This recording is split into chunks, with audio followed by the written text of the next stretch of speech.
Welcome to the Figure Gore. We are back, and Joe could not make it this evening. Out because Oh, he has no. a shoot. He has a photo shoot with Playgirl, and he could not be here today. Yes. JT Well, Cruz. it's the bigger picture, isn't it? If it wasn't for that big old honker he has, he would be here. But no, he's got a shoot with. I'm surprised he has Playgirl time for magazine. you guys at all. I know. Right? That's right. We I don't- question that so much. For the record, I don't know Joe at all. Well, you sound Ladies and gentlemen, let me introduce our special guest. We have Alex Vincent, who's been part of the Child Play series. I mean, is a fucking horror icon because Child's Play and Chucky will never die. He's in everybody's minds every October. I'm going to Halloween Horror Nights. There's a Chucky house this year. And now there's a TV series, Chucky.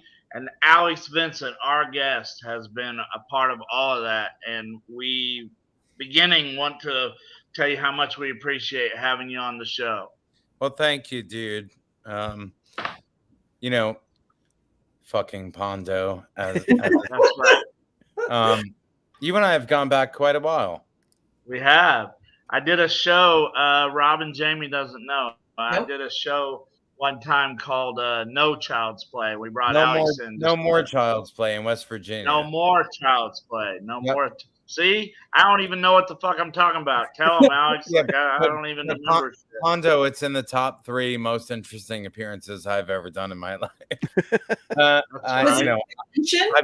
I've done haunted houses. I've done conventions, of course. I've done paranormal events. I've done screenings.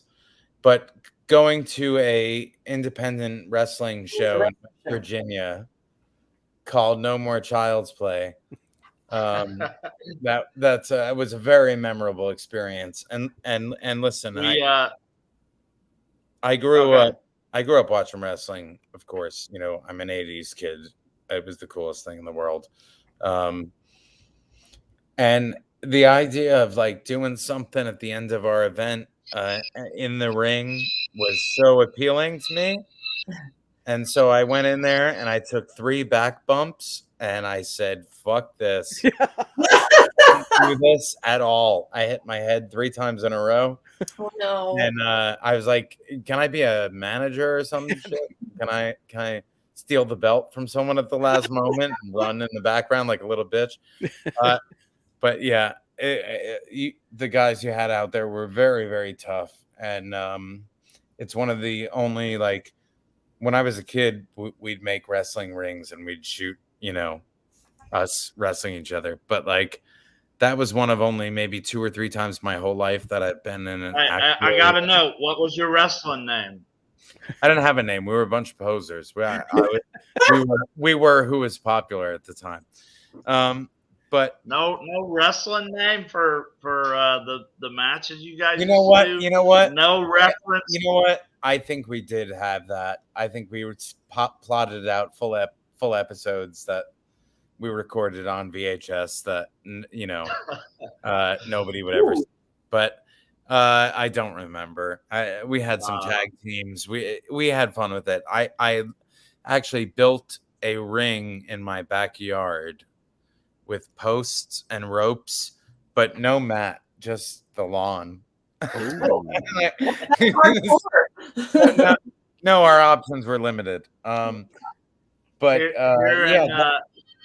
here in Louisville, they had this horror convention not too long ago. I think it was last year, Alex, or something. But it was called Fright Fest, and like nobody was at this thing. All the guests just looked so pissed off to be there. So I saw Alex, but I didn't really want to bother him. So I was at this event, you're saying? Yeah, your characterization is a very sad event. I was there.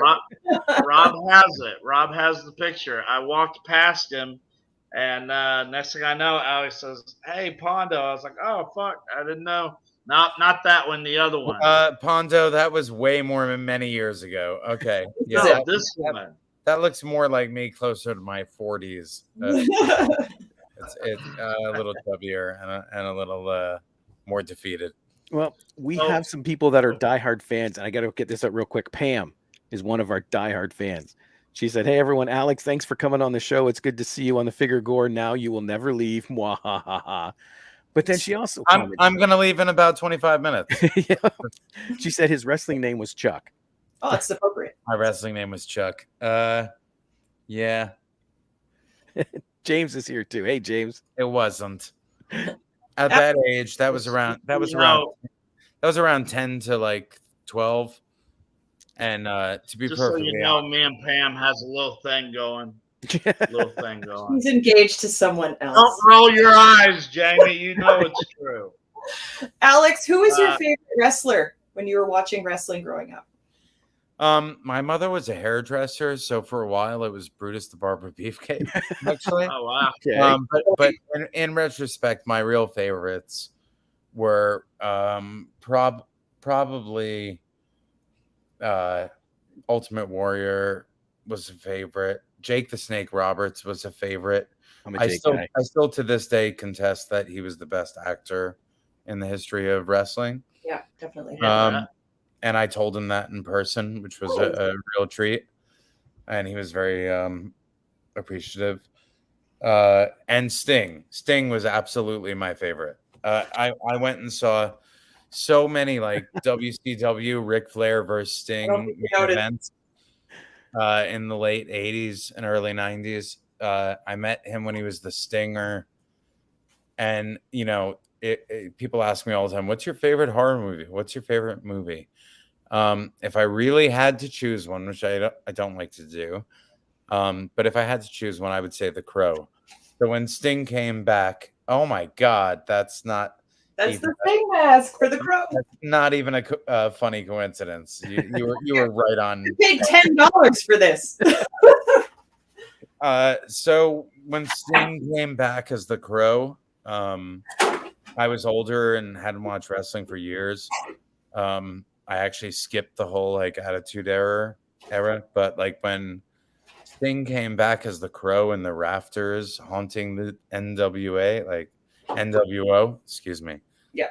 I thought that was the coolest thing. So yeah, if I had to pick one of all time, it's him, and he's been very cool the several times I got to meet him. He pulled that off so well because there's no word spoken for the longest time. If you love the sentiment of the Crow, that was so good. It was a character that was felt fucked over by his existence and came back to right the wrongs of the world. What's a better sentiment than that, honestly? So yeah, Sting is my all-time favorite. And James agrees with you. He goes, I love the movie The Crow. Great revenge movie. It is. And you know what? There's a film that I have this too. Sorry, talking about Sting, I forgot it. Got old school Sting here too. I was lucky to meet him in that old Stinger thing when I was a kid. With what James said, I agree completely. And also I want to offer that sometimes people, like I said, ask me my favorite film. There's another film that I absolutely love, and I love it because of how much I think it's like The Crow. And it's called Man on Fire with Denzel Washington. Yeah, I love Man on Fire. This is a person who was basically killed, and he's fighting back in these tableau type kills to avenge the death, even though Pita wasn't dead. Spoiler, but like in his perspective, she was. The Crow and Man on Fire are arguably equally my favorite films of all time, and I feel like they're very, very similar. I've got to watch Man on Fire. I've seen parts of it, but never I watched. haven't seen it either, so I'm going to check it out. But I've seen The Crow. Brilliant. It's brilliant. Tony Scott. It's a spectacular film, like completely underrated. Dr. Stevel is watching as well. I know the answer to this already because I've heard you answer it, but Randy Edgington wants to know, since you were so young and filming with the Chucky doll running around. Yeah, Did yeah. I have I nightmares? see it. Yeah. Did I have nightmares? No, not that you had nightmares, but he wants to know if you were scared on the set. I've heard this answer twice, but I'll go for a third time. But Sorry, just that is the same question. Absolutely not. I read the entire script. I was a very smart kid. I knew Chris Sarandon was in that film, so I watched Fright Night before filming that. How old were you, Alex, when you did this? I was 6. Okay. And I kind of taught myself to read on that script. I memorized every line to the point where if someone ad-libbed a little, I was like, no, that's not how you say it.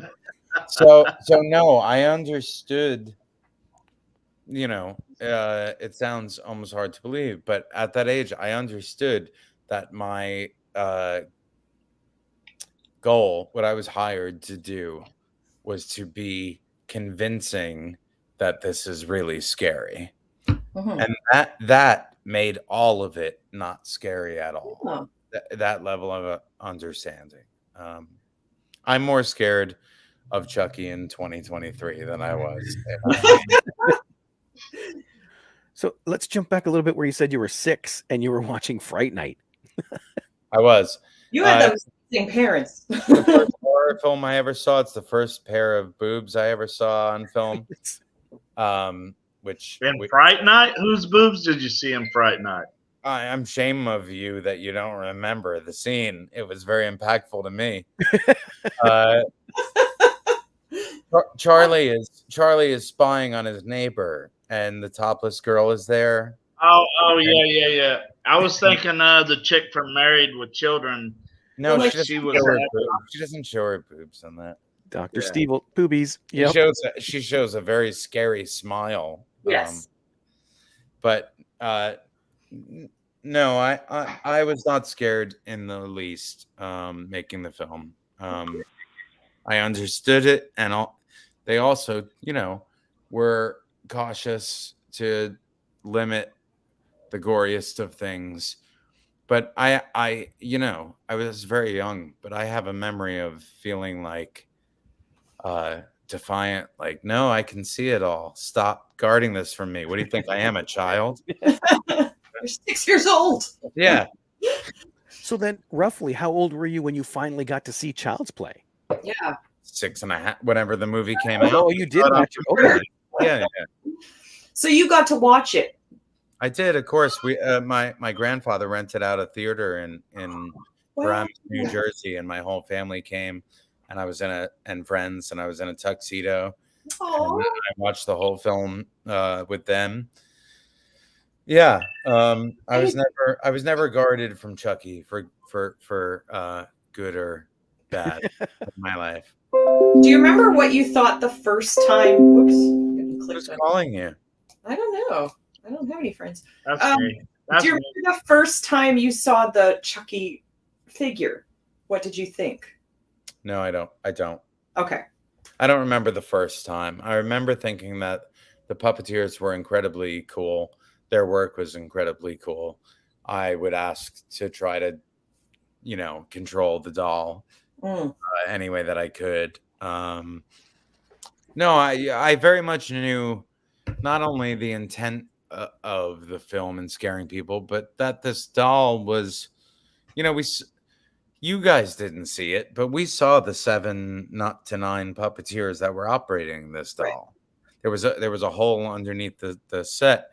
We did, upwards of 30 takes for some of these things, doing the same thing over and over again. Like my perspective was entirely, it was so different from everyone else's perspective that the question, did I have nightmares, is so popular because people can't even really wrap their minds around how different the perspective was. Well, because you say 9 puppeteers, was that 9 at all at the same time, or just 9 different? So now we're down to like 3 or 4 at a time, and also nowadays they can wear green suits and just be in the frame and deleted. Yeah. But back then, yeah, there was someone for his facial expressions, there was someone for his arms, someone for his Oh hands, wow. someone for his legs, someone's for his mouth, someone for everything that he did. Wow. All overseen by Kevin Yeager, who don't need to tell you how brilliant he is. Yeah. This is when puppeteers had to be puppeteers. Yeah, You know? so many of them. Well, in our franchise, they still are. They still are. People don't understand this, but in the last whatever 4 or 5 incarnations of Chucky, there's been probably less than 10 combined seconds of Chucky CGI Which I love. through all of that. We get accused for it because people don't see how amazing these people are at it. They question it. Like for example, in Curse of Chucky, we use some CGI in the advertisements to hide the fact that he still had stitches later on in the show. Yeah. In the film. So like, yeah, a frame of that has led to opinions that we use CGI on the doll. And I'm telling you, we really, really don't, unless our backs are up against a wall with like the budget being absurd to do it practically. Well, that's really what it comes down to. Before too, they were limited. Like when you talk in the 80s and early 90s, because they had to be behind a couch or they had to be in the floor. But Of now, course. like you said, they were a green screen, so they have much more movement to make Chucky look alive. They look like Green Man from It's Always Sunny in Philadelphia. They're all dressed in green, and yeah, it's really, really cool. It's really cool. The truth is, I think that Chucky in this TV series has looked better than he ever has. I think he looks more realistic. I believe, the ability to show him as a living, breathing thing. I believe it more than ever. And yeah, I really think it's the best work. This TV series, I'm not fishing for compliments, and we've gotten more than I ever expected. It's almost unanimously praised.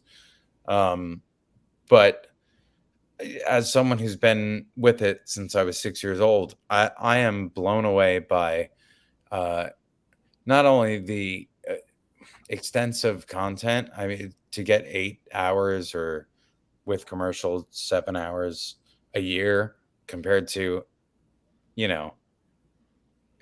30 years of content. Not only am I impressed by that, but I think Chucky looks amazing, and I think the script is incredibly smart. It really is. I was very skeptical going into it because a lot of horror movie based TV shows just kind of fall flat. Like I was just telling these guys before you come on, I was so excited about the Friday the 13th series, and then when it came on, there was no guy with a hockey mask or no shit like that. But Really? this was well written. It keeps you going the whole time. But knowing that, do you have a cool Jennifer Tilly story? Oh, I see the smile already. Well, I love Jen, and listen, I know she's an icon. I know we all have a crush on her. Yes. Everyone that has ever existed and seen her in either an interview, playing poker, or her film work has a crush on her. That's right. But I can say, as someone who has gotten to know her as a friend on a personal level, she's so much better than you could even hope she is. She's the most kind, considerate, generous person, not only with buying dinners, which of course she does, but just generous of spirit. I have friends that I grew up with that take a longer time to text me back than Jen does. And Jen is living an incredible life that He's doesn't busy. respond to me at all. But it just goes to her character. She's she's a brilliant person. She's incredibly talented, and she's as kind as anyone who loves her could ever hope that she would be. Excellent. Dr. Stevel here has a really interesting question. It says, Chucky killed WWE superstar Liv Morgan. Were you part of that? I was not part of that. I talked to Liv before Gianna, before that happened, during, after.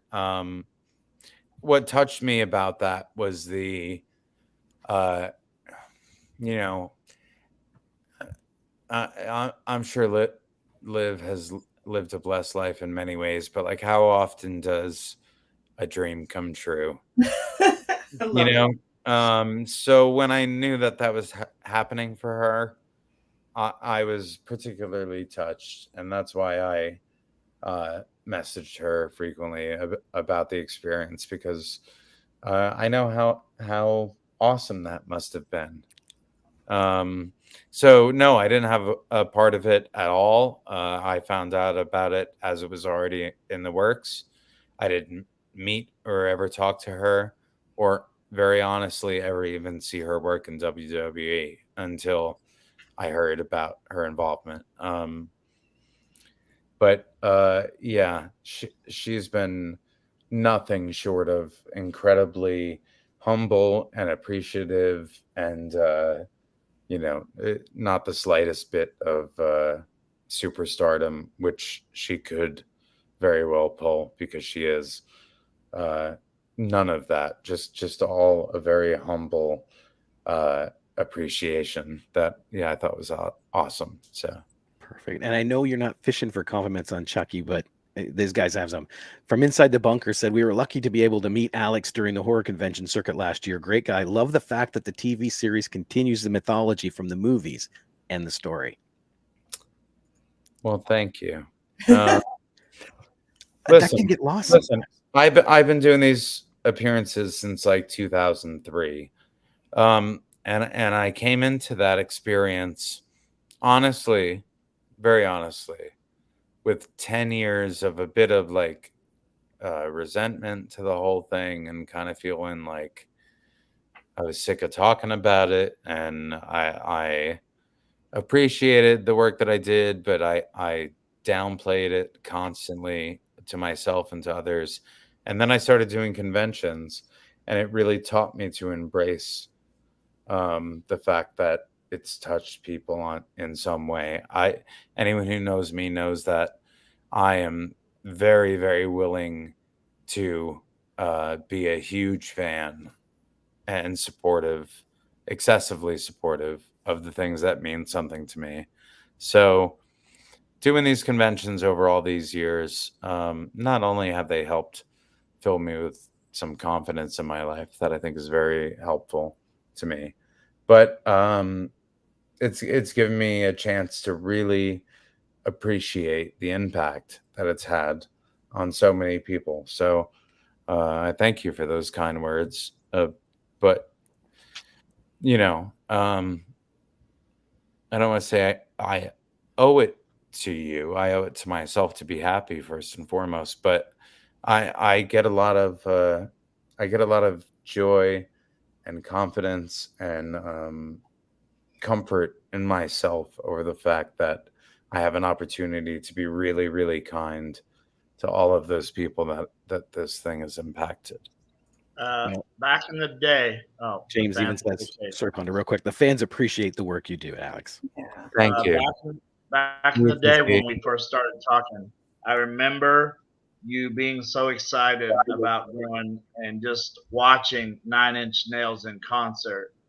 But now, because you talking about how you appreciate the things that you're a fan of, I remember how excited you was to see Nine Inch Nails. But now I understand that you and Trent Reznor are kind of like cool buddies, and you go backstage and all that. Pondo. I wish that was true on many levels, but that is not true. No, listen, I don't want to get too much into this, but here's the thing. I just talked about how much Chucky has touched people. Trent has touched people so deeply. Yeah. So deeply, and he needs to be protective of himself. And I understand that entirely. I've seen Nine Inch Nails 77 times in concert. I have met Trent a couple times. I am friendly with people very close to him. But I never really had a desire to be like his friend or his buddy. I just really have always had a desire for him to appreciate the fact that I get his music very, very much. It's affected me in ways that have made me think so deeply that it's led me to the place that I am at 42 years old. And I am very, very not only impressed, but appreciating of the artistic stance that he's taken with his music and the integrity that I don't think so many musicians exemplify as much as he does. So yes, I'm an absurd fan of Nine Inch Nails, and I'm a huge fan of his work. But no, we're not buddies, and that's fine. You do I go never want. backstage though, right? Yeah, I mean, I've met Trent a couple I times. guess that's where I got that. You was telling me how you would go backstage at Nine Inch Nails. I thought that meant like you and No, I've met him twice. But every little situation where I've gotten backstage, I fought for as any other fan. Never was it like you're Andy from Chucky, so come on backstage. It was. I swear to God, it was never any of that. You're talking to someone who's waited in line at anywhere from 6 p.m. till 2 a.m. the night before a concert to make sure that I'm Barry or dead center. There you go. Yep. I've never written the band and been like, hey, can I be let in early to beat all the other Nine Inch Nails fans? No.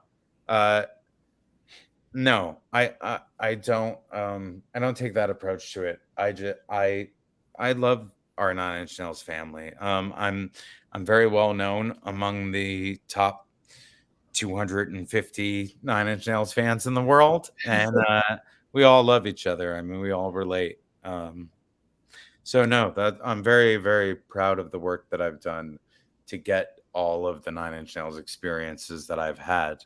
And I think that's good advice to anyone, that if you really want a special connection with a band, fucking work for it, man. Yeah. Right. If you don't work for it, it's not worth it. No, it's not. And hey, don't tell everybody you're the biggest fan in the world if you're not willing to put in whatever 2,000 hours that I've spent waiting in line.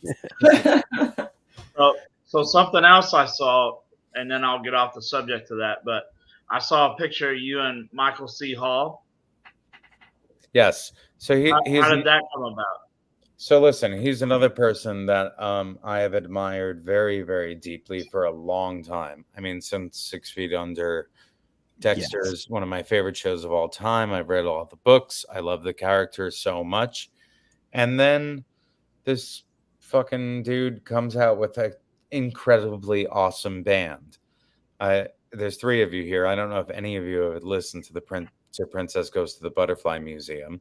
Yes, thank you. His music is not only like great for an actor's band, it's outstanding. Was impactful to me very deeply. And I got a great opportunity to tell him this in person, but as an actor who has been seen as a certain character since I'm 6 years old, I've self-induced insecurity that has pigeonholed me from really pushing myself out there as any of my other artistic abilities, because everybody sees me as Andy Barclay. Everybody sees him as Dexter Morgan, and he went out unscathed by the very vocal consideration of him as that character. That to me is incredibly impressive. It's something that I've not been able to. Not that I can sing as well as him, I can't. But it's held me back in life. So to see him kind of in many ways give zero fucks and go out there and represent himself as an artist in a separate way with full confidence, and also put out an incredible EP, an incredible album. I'm very, very proud of those guys, I have to say. So yes, meeting him at his show and was a thrill for me.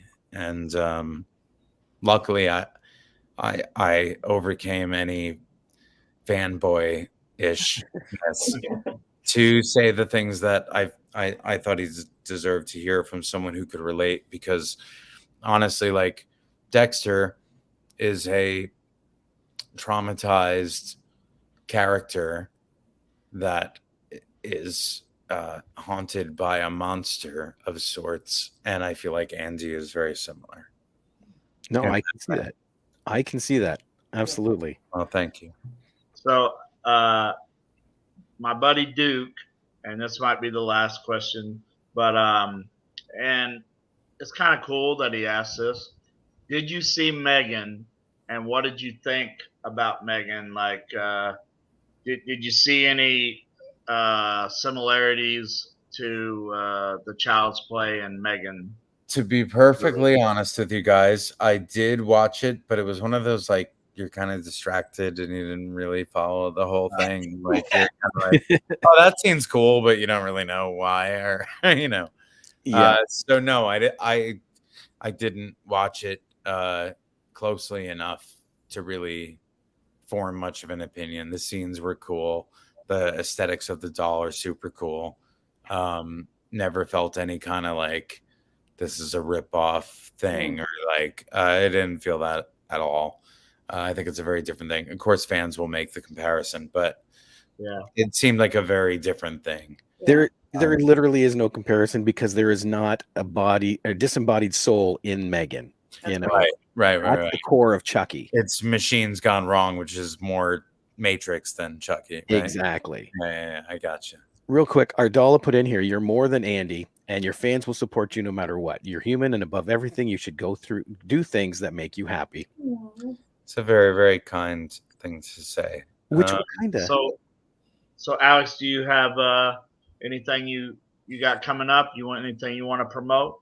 Honestly, the best thing to do is to follow me on Instagram, Alex_Vincent, easy to find. On there is where I do the bulk of my communication about what I'm up to. I've got plenty of conventions coming up. I'll be in Kansas City, Chicago, Ontario, California, Boston, or for Screamfest. Silver Scream out there. I'll be back at Spooky Empire. Bunch of appearances. Without saying anything about my participation, which doesn't really matter. Chucky season 3 is coming out in the fall. I think everybody should watch that. You can go to my Patreon, which I do all kinds of cool stuff, like sit downs with fans and offer behind the scenes footage that nobody ever saw, and poetry, which my new poetry book, Letting Go. Sorry for the glare. That's okay. This is that literally makes me want to buy it more, because that means it's a really cool cover. Thank you. It's the 6th poetry book that I've self-released. Wow. The only way to get it is through my website. You could find links to that in the bio of my Instagram, or go to alexvincentonline.com. I have a recording studio for the last 9 years in Clearwater, Florida. It's now called The Loop, and you can go to The Loop Studios to book any kind of recording or mixing or mastering or audio work session. So you've been keeping busy. Well, yeah. Haven't you? What are you doing? And I also wrote down the final note. The final note is so I've done 2 podcasts. Both of them are over, and I might do a third different one at some point. But the final note was a live podcast that I did from my studio. I've interviewed all your favorite horror celebrities and guests and actors on that show, along with live music from my studio and a bunch of just ridiculous conversation and maybe even something of significance in terms of my opinion on certain social issues. That's called The Final Note. And then we also did Chucky Talks, where we interviewed everyone from season 1 of the show. I did that with Christina Leese. You can go to chuckytalks.com.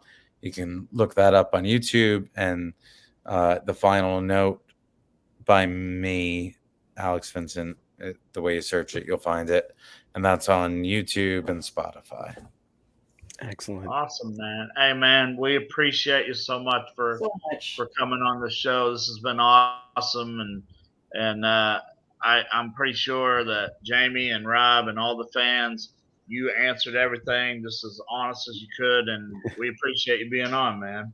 Thank you so much, dude. Pondo, you've been nice to me for a long time, and I appreciate it. So happy to do it for you guys. All right, man. I'll definitely reach out to you come the new year. Okay, great. And I'll leave you with this. This is Dr. Stevels. We got your back, Alex. Oh, he's not so evil after all. Right? That's right. Thank you. Somebody comes after you. Somebody comes after you. I have a bat with a saw blade on it. Just call me, man. Call him. He's in handy. Yes. All right. Thanks so much, Alex. I fight back as good as I can, right? Hell yeah. Hell yeah. Thank you, guys. Appreciate it. Man. You got it. Have a great night. Thank you. You too. And the awkward moment while he finds the exit button. Right. Yeah. Where the fuck am I? Who am I? Here. What happened? I got you, bud. We'll get you. Thank Have you, a good guys. night. Yeah. He thought we was gonna talk shit about him, so he stayed on. Yeah. Just in case. What a good dude, huh? That guy's amazing. Absolutely. It's surprising about the poetry. Like he's doing a recording studio. He's doing all these things.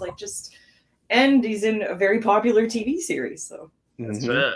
And franchise. I mean, not only that, from 6 years old, exactly, that kid is a horror movie icon. Because, like I said, Chucky will never die. Like he's part of the horror genre that's never going to go away, and Alex Vincent is part of that. There's my girl. that shirt in Japan. Wow. This is What's Rochelle. That? Yes. Rochelle, I don't know Yeah. if you were listening earlier. We had Alex Vincent on, and he was just referencing your movie as one of his favorite. He loves it. Yeah. The Crow. Yep. Pondo, is your shirt from Japan? That's what I was asking. Yes. No, my mom. My birthday is June 24th, and I went to Florida and visited my parents. And my mom presented me with 5 horror movie T-shirts, and this was one of them. Coolest And mom I ever. already, huh? Coolest mom ever. Yeah, and I knew that Alex was coming on the show, so I have not put this shirt on my acid body until this very episode, where it still looked good. Like all my T-shirts, I wear them so much that they have so much wear and tear. But if you can tell, this one is brand spanking fucking new. The black is black. That's right. And now I'm gonna wear it in Japan when I go again. That way, they can tell me what this says. It might say. Yeah, you know what it says. Yeah. It says totally vegan down the side. It might say this guy's a dickhead, and I just don't know it. So. What a fanboy! Right down the side. Fun of it. So I sent Robert a couple of things. Hopefully not Pause while Robert finds the click button to click on one of the. I got him. Which one do you want? I don't care. Whichever one's first. Woo. There it is. I know Jamie said she was not a fan of X, which she's wrong. I know. But This is the third installment, which filming is done for Maxine, and I believe that will be out in 2024. If you saw X, and then if you sat through Pearl, I was not a huge fan of Pearl. I know Robert was because it was mostly story. But now the third installment, I got high hopes for it because I think Mia Goth's gonna. I'm not gonna lie. So maybe I wasn't the biggest fan of Pearl, but that does not mean that Mia Goth did not act her fucking ass off in that one. Pearl movie. She was so brilliant in Pearl. Yeah, the whole final scene with her eerie smile and staring at the camera without closing her eyes. Yep. That could not have been easy at all. No. So it just shows how much Mia Goth puts into her Maxine character, or Pearl. I'm sorry, Pearl and Maxine. She was both. And she does write Pearl. She has a screenwriting credit. Yeah. Dr. Stevel said Pearl was great. Yeah. That's right. But you're right. You can appreciate acting even in a not so good movie. Because I watched Knock at the Cabin last night, and sadly, I found it very predictable. But that little girl acted her ass off. Yeah. Not only that little girl, man. Like, I think that was the best Batista. Well, of course, Drax. Don't get me wrong. Drax will always be Batista. Yeah. But as far as not a hero movie, Batista kicked that part's ass, man. Like, he's a big, burly fucking man, but you could tell that you could feel that he was sympathetic, that he had to do what he had to do to save the world. But I thought he acted great. It was a good Blade series. Runner. I wasn't big on that one. Dune. I wasn't big on him in that one. What's the one with Jodie Foster with the building? I wasn't. Oh, I saw that, but I can't remember what it's called. I wasn't big on that one, but man, Hotel Artemis or something like that. Yeah, Hotel Artemis. But he kicked that part's ass on Knock at the Cabin. It says, I enjoyed Knock at the Cabin for the references they made. I have to say hi to Emma because I met Emma at the convention, CK Expo, and she makes these ridiculous crocheted figures, a lot of horror figures, some fun ones. I got a Star Wars one as a gift. I got a Hannibal one as a gift for someone. Oh, She's my go-to person for gifts now. So just shout out to Emma because Emma's super ridiculously talented. Oh, big time, big time. Yeah. I'd love to know what references you mean in there because I'm curious. I didn't see anything like that, but maybe I just wasn't paying attention to that. Because I focus on the story, as Pondo knows. Yes. Yes. And Evian said, thank you. Emma. But like, it doesn't mean just because the movie's bad doesn't mean the acting's bad. You're 100%. Yeah. Oh, the Four Horsemen. Yes, you're right. Oh, yeah. Sadly, I knew that part going in. So I had read the book, so I kind of knew. Oh, and Ardola said, agreed. Emma is best. Summoning something cute is hands down. Her business. Yep, summoning something cute. Yeah. Thanks, Ardola. She did a really. Oh my god, yeah. What's the next one to click on? Yes, it would be Coming Out. I was such a big fan of the first one, and I think this is also 2024, which I regret. I wish it was 2023. I have watched. I am terrible at watching. I'll watch something and then put it down and never watch it again.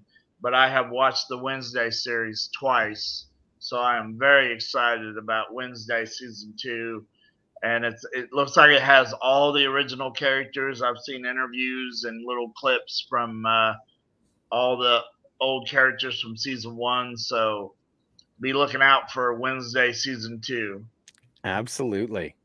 Before we go further, I wanted to do another shout out. There's this great show named From, and I've talked about it on here. And someone we know or that has been at CK Expo has been in Scare House, such a great movie. Sarah Booth. It wasn't this last week. They're always on Sundays. It was the Sunday previous that she was on there, and I'm such a big fan of the show. And then Rob texted us, say Sarah Booth has a role on this. So it just was so cool to be like, oh, I've met her. And it's a Canadian film show. It's scary. There's one more episode left for season 2. So highly recommend From. I do want to watch it. You have to. It's so good. Oh, Emma said From is awesome.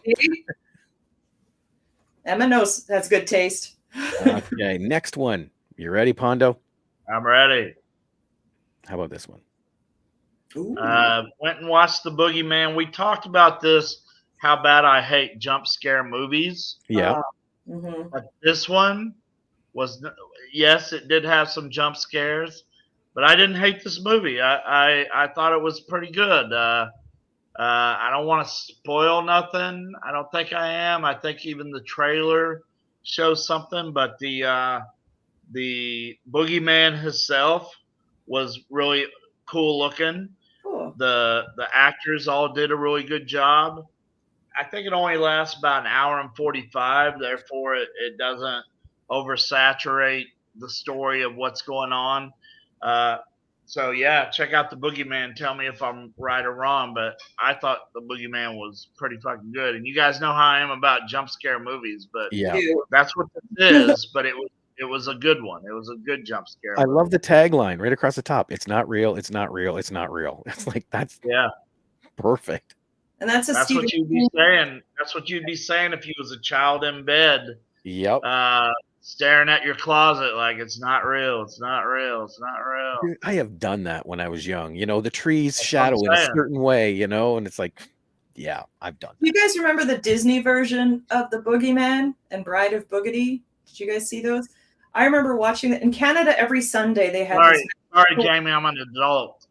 When I was a child, every Sunday, Magical World of Disney, and I was terrified of that movie. That was one of the, and then I watch it now because it's on the Disney Plus. I'm like, oh, it was really lame. But at the time, I thought it was very scary.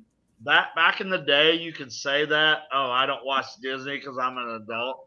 But now, if you don't watch Disney, you don't get to see The Mandalorian or. Dude, yeah, you're limited to like 20% of the entertainment out there. So now I'm a Disney guy. There you go. You're a Disney princess. I wonder if this one's Disney. The first one I really liked a lot. I did too. And this one didn't disappoint me either. Lulu Wilson is back as her character Becky. And I wasn't too sure about this one going in because you know how sequels are. Mm-hmm. This one's just as good as the other one. And I can't remember his name. What's Stifler's name? Sean William Scott. So the other one had Kevin James. This one has him as the main bad dude. And this girl's only 16 years old. Like legit, the actor is only 16 years old. So she's got a very bright future just out of these two movies already. And she's very convincing that she's a badass. She looked like she was a badass at 14 years old.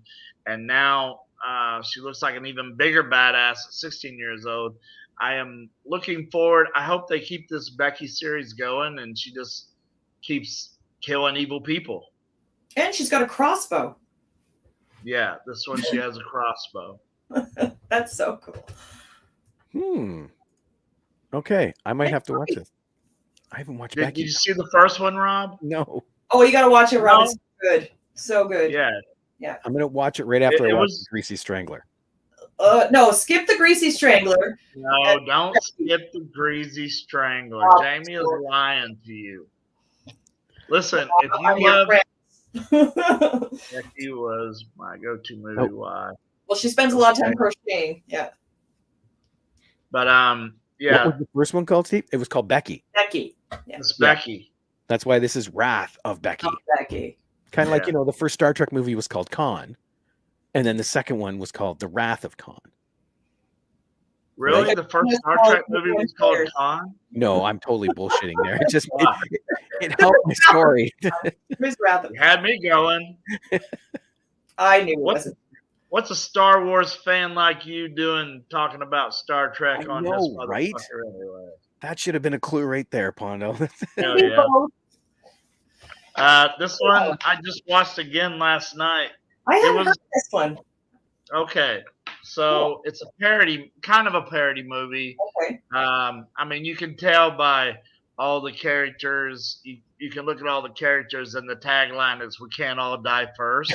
All right, so it's not a serious movie, but it came off pretty good. Like my friend was asking me about it, and I'm like, well, let's just go watch it. And he thought just as much as I did. There's so many good one-liners in this.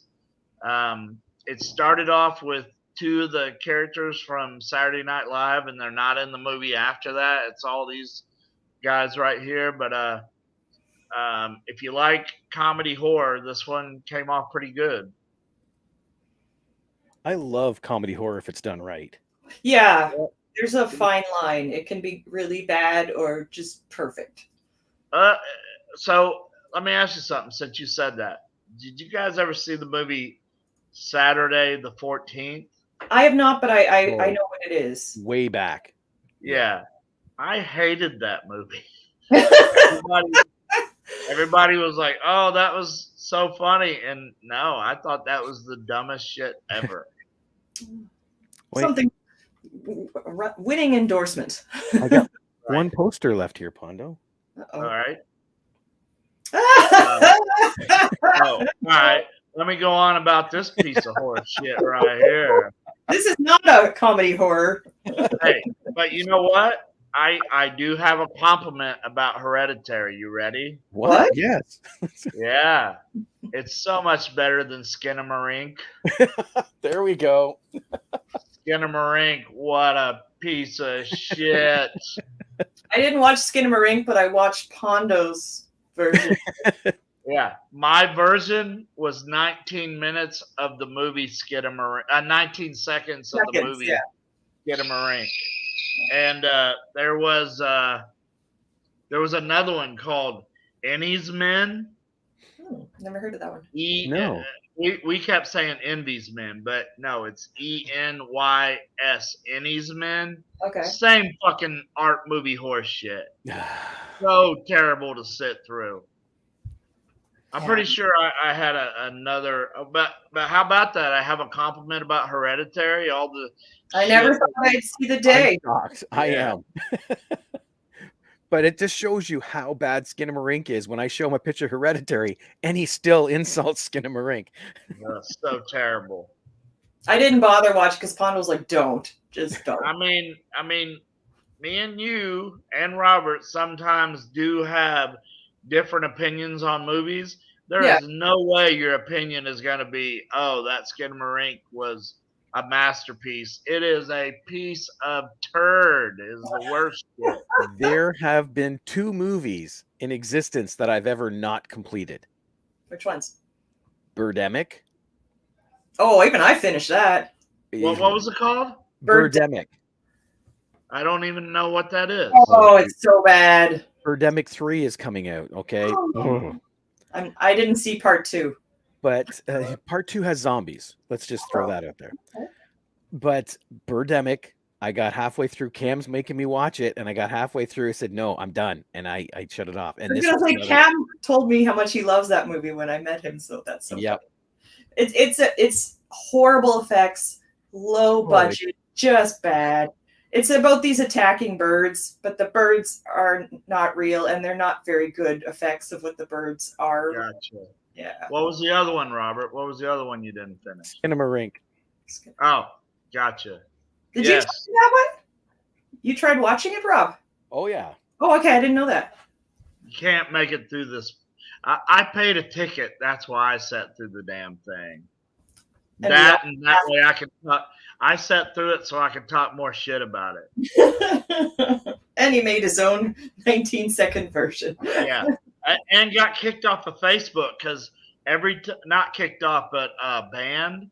Facebook. Every time I would see somebody put some horse shit about what a masterpiece it was, I would send them my 19-second clip and say, "All right, tell me what you think about this one." And somebody reported me, and Facebook banned me there for a bit. But it wasn't me because I love that. Think about that. if I'm making a movie just like the one that they're saying is a masterpiece, and they tell Facebook that I'm a piece of shit for that, there's a reason that's so. Yep. I was also I forgot to send Robert the poster, but somebody tipped me to another Serbian film style movie, Salo, 120 Days of Sodom. Yeah. Very difficult to watch movie. It's called Megan is Missing. Oh, I saw that. You saw it? So the last 20 minutes didn't disturb the shit out of you? They did, but I think the other two are way more disturbing that you referenced. Yeah, but this is on the same wavelength of sitting on the crapper and a scene will hit you in the head and you'll be like, get out of there, Sure. I wouldn't describe it that way, but yeah. It's very realistic and it's very hard to watch. But for me, it was much harder to watch a Serbian film and the Salo or 120 Days of Sodom, whatever you want to call it. But yeah. Shh, you can hear it. Yeah. Yeah, if you listen real close. But I also think Megan is a good movie. Like, it's got a good message and it's very realistic. That's why it's kind of so disturbing and so scary. I think that was that's it. Yeah. Interesting. It's gonna leave you shaking. I won't spoil a thing, but okay. So, did you like Serbian film, Rob? I know that's a very loose question, but you appreciate that Serbian film was a well-made movie, correct? I do, because it surprised me with all the talk on it. I didn't expect to be as solid a film as it is. Mm-hmm. Yes. Okay. Well, the only difference between Megan is Missing and Serbian film is Megan is Missing is all about that last 20 minutes. Yeah. That last 20 minutes is like fucked up from the floor up. Mm-hmm. Serbian film, you hear that it's a fucked up film, and one thing happens, you go, "Oh my god, that's got to be what they're talking about." Then something else happens, and you're like, "Oh shit, that's got to be what they're talking about." Then something else happens, like, "Oh fuck, that's got to be what they're talking about." But and then there's the ending, and you're like, "Is this finally over?" But Megan is Missing is all about that final 20 minutes that is very disturbing. It is, yeah. All right, I'm gonna watch it. You got me. All right. I gotta find it. Okay. It's a good movie, and it's just very shocking at the end. Yeah. And just before we wrap up, I want to play a small game. Okay. It's a picture, and it's like Duck Hunt or Birdemic. You tell me. Ooh, Birdemic. Right? Oh my god, that's what the birds look like in the movie? Yes, it is. That one has digitally disappeared in the middle. Yes, yeah. Literally, all it is their wings go up and down. They don't resemble birds at all. Yeah. This is the birds. Yep, and this is the dude swinging, I think, a coat hanger or something to make them go away. Well, coat hangers can be very dangerous. Oh, yeah. What about the zombies? What did they look like in part 2? They weren't too bad, but it was makeup on people. It wasn't CGI. They used actual people. Wow. Yeah, that's the easy part. I didn't bother with part 2, and I won't bother with part 3 because I sat through part 1. Exactly. Just to let everybody know, Joe Tong will probably be with us next time. This time, if you're just joining in, Joe Tong had a photo shoot with Playgirl and could not be here today. Joe Tong. We'll see if we can't get some of those behind the scenes photos. Hell yeah. I wanted Alex to tell me his wrestling name. I was going to make a graphic of JT Cruz versus whatever Alex Vincent's wrestling name was. Right? How you going to, dude, back in the day, I never backyard wrestled. But me and my cousins, because we would go to wrestling all the time, I was always a moondog. So how are you gonna? Love it. How are you always gonna wrestle in your backyard but not remember the name that you was using? Maybe he didn't want. Did you guys wrestle with the other kids when you were smaller? I would try to wrestle with my dad and my brother, but they'd always be like, because I was a girl, they'd be like, "You can be the referee." Wow, so you was referee Jamie. Yeah, I didn't get a cool wrestling name because most of the time I had to be the ref. Rob, you didn't have a cool wrestling name back in the day? 1 second, because I found an image from Birdemic 3. Oh no! Oh, from 3. Yes. And it does not look like things have improved. Nope. So they went from zombies back to the birds, or the birds are in part 2 as well? Well, number 1 is called Birdemic. Number 2 is called Shock and Terror. And then the third one's called Sea Eagle. So Eagle. Yeah. I don't know what that means. So Pondo, I think you should watch Birdemic 1, and we need a review of that. oh yes. How do you spell this? VER? Yeah. IRD. And then VER. You're the editor. Yeah, you tell him spelling. Birdemic. I'm sure you could find it Much on better. YouTube or something like that. Okay, so give Birdemic a compliment. Which one was better, Birdemic or Skinamarink? Oh, Birdemic or Skinamarink? Oh. This is okay. You're about to give Birdemic a much better review just by. No way can it be Skinamarink. I still don't know what I saw in Skinamarink, and I watched the whole damn thing. Oh. Okay, so sorry, I was wrong. Birdemic, they've relabeled as Birdemic Shock and Terror. And then Birdemic 2 is called The Resurrection. And both of them are on Tubi. Yeah, they got to be on Tubi. Tubi has everything.